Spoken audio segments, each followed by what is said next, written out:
ឮ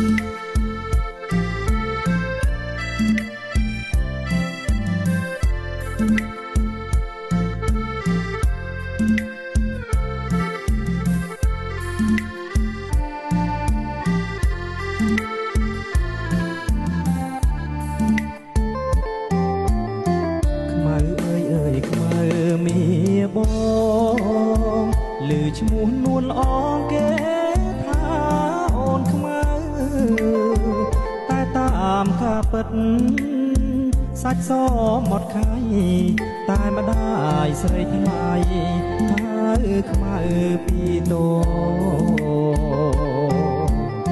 ឆ្នាំថ្មីខ្មៅពេញក្រម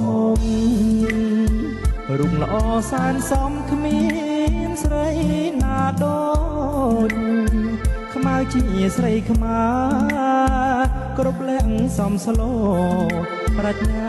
ក៏ឆ្លាតស្ដាប់ពាក្យម៉ែ